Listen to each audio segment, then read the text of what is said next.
Check the mic and make sure it sound right. Hi, I'm DKWILL, and this is DK. We'll talk about it. Well, I'd like to cover this article here from you today. It's from Monday, the 5th of May. XRP attracts massive $256 million, surpassing Solana, Litecoin, Cardano, and I guess that's Sushi Swap. I don't know who that is, but it says XRP has outdone several other top cryptocurrencies with impressive inflows, both weekly and yearly ones.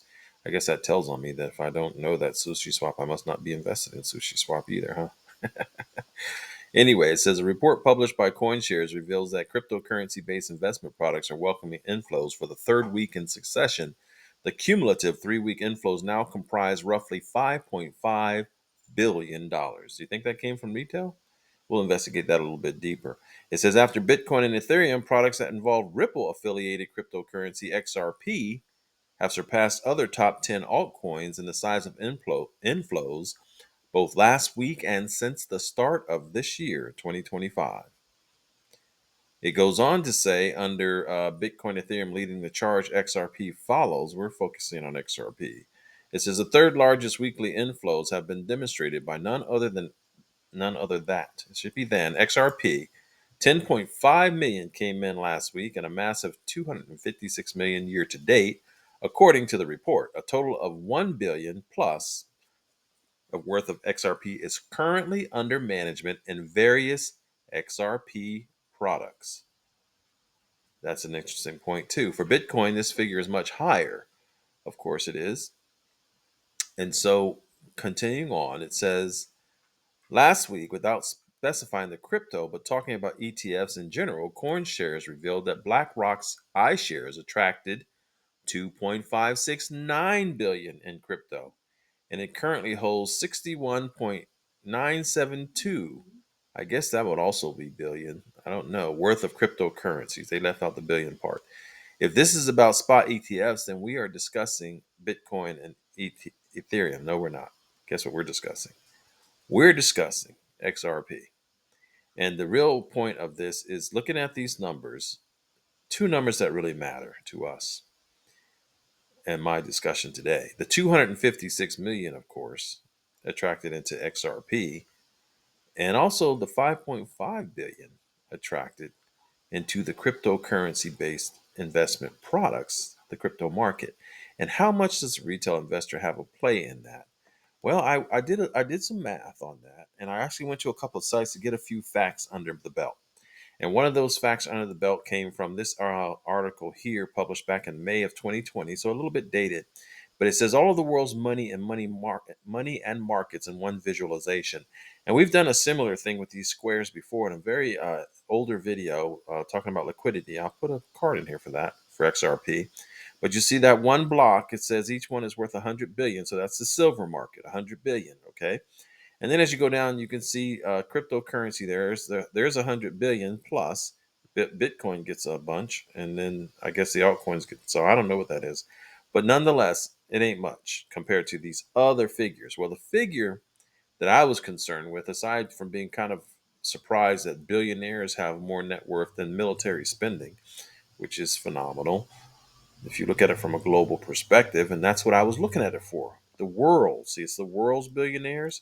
I'm also looking for the world's M1 money supply, and that's it right here.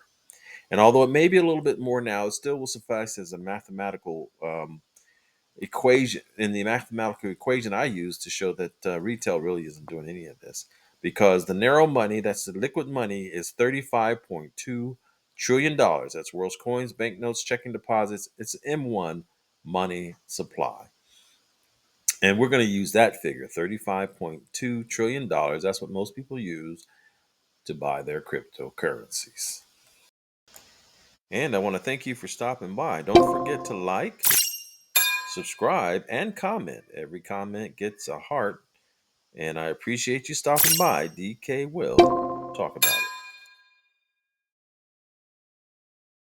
And you can see from DK Will Mathematics some of the things that I took in consideration to see that retail's not the one making this money movement, because that M1 money supply we talked about, 35.2 trillion, Well, the cryptocurrency population is 562 million, according to the web page that I showed you. I'll go there in momentarily.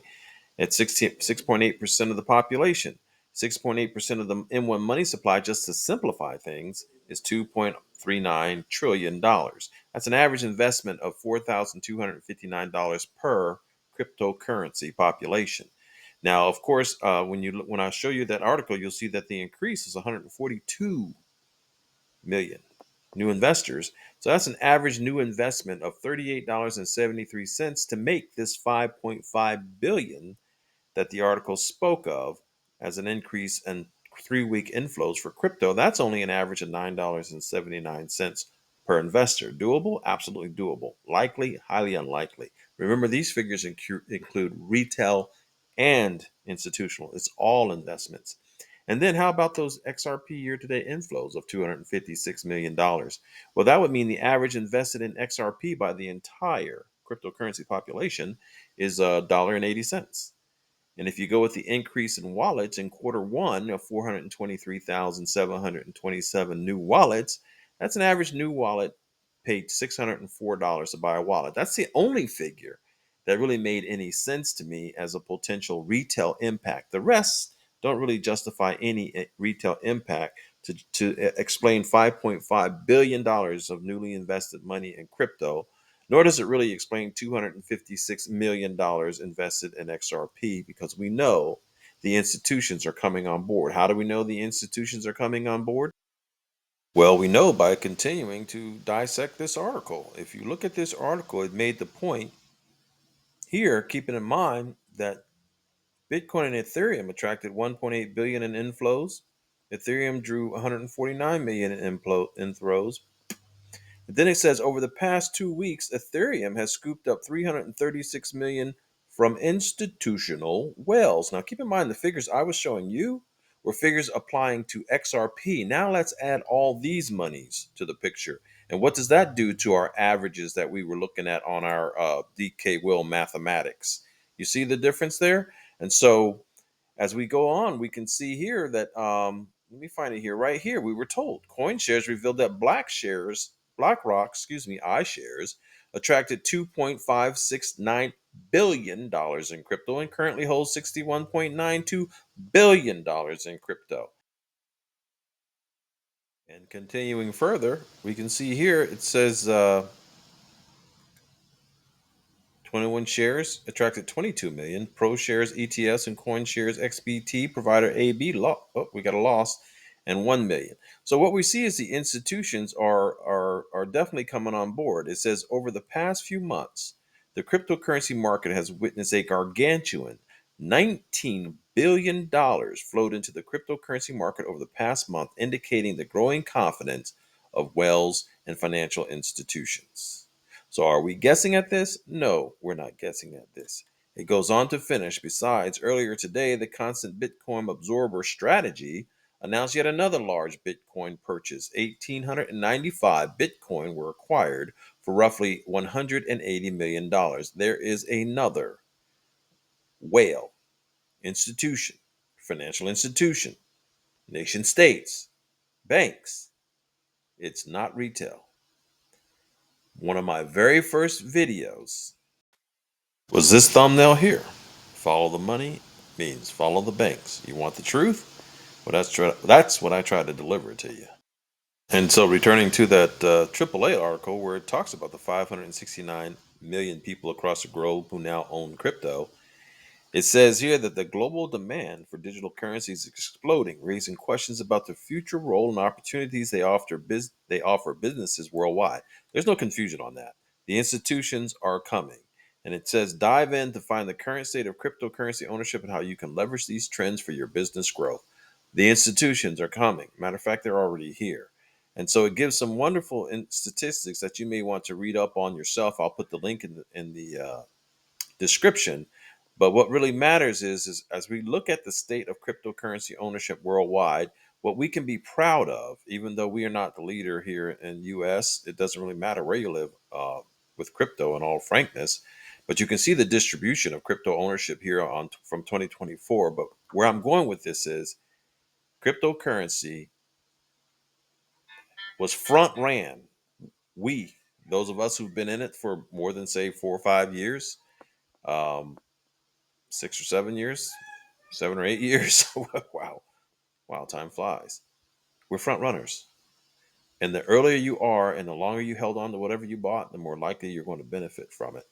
Because follow the money means follow the banks and the institutions, and they are here. And they're dumping large sums of money in it.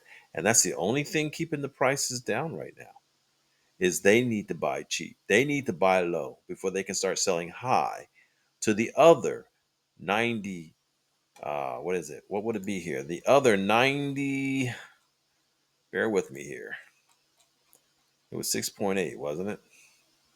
Yeah. The other 93.2% of the population. Cut it in half. Cut it in half. 40 what? 93.2, 46.6% of the population. It's going to be far more than that. They're coming because they're not going to have a choice. Because the banks and the institutions and the governments and all are putting money in a digital state. And we're already there. So when we read about XRP attracting 256 million, that's peanuts for what's coming. That's all I wanted to talk about. I've talked longer than I wanted to already. I'm DK Will, and this is DK Will Talk About It, and I've talked about it. Have a wonderful day. Check the mic and make sure it sound right.